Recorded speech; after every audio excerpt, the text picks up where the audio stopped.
Okay, what's up, guys? I'm gonna try to do something like this weekly, bi-weekly, or monthly. If you guys give me feedback, if you guys enjoy this, like it, if it brings value, please let me know, and I'll continue to make these. But I just want to make sure I brief over all of the things we have coming up, the whys behind our strength cycles, what that looks like moving forward. If you have questions, please let me know as well. But I want to try and cover all those things so you guys know the depths of it. Now, I'm not going to get in the weeds of everything, but I will give you the context as to why we're doing them.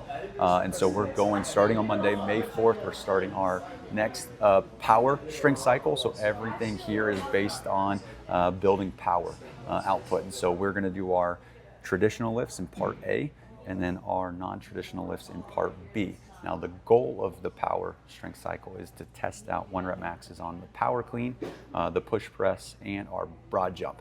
And so we will be testing those out. Now, on the power stuff, this is when it gets a little bit, I don't know, fearful. People don't know, it's unknown. They don't know if they can do this safely. And so I want you guys to know that's our number one priority as coaches, is to make sure you guys are safe, you're doing things properly, and it's effective to you, not just everyone in a broad way. And so we will make sure we dial those things in through those. So traditional lifts will be our bench press, our deadlift, our back squat. Now, this is our third strength cycle in a row of doing those components in it. And so it might feel repetitive, but what we're doing again is we're adding the power output to this thing rather than just the strength piece. And so we will match the bench press with a med ball chest pass bent over to the floor.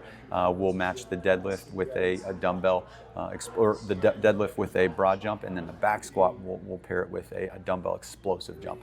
And so we'll have those paired together. That'll change the dynamic of them. And so, yes, that will be the 5th month in a row, but I believe we're building on something that's way more powerful, and that's the intention of it, which will change the stimulus. And then part B is when we'll go to our non-traditional. Again, the push press, we'll keep back squat for that one, and then we'll do our power clean as well. Those are, again, the main movements we're trying to test out at the end of the month.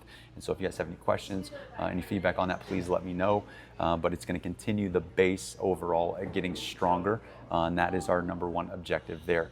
As far as benchmark, we're going to do our Endure benchmark. We will retest what we did last year, and then we're going to actually, there's going to be an evolution of that to Endure 2.0, which we'll do the following Tuesday. This one we'll retest it, but it actually ended up being more of a VO2 max versus an endurance test. And so the 2.0 will be more of that endurance test. And so that'll be coming up in a couple of weeks as well.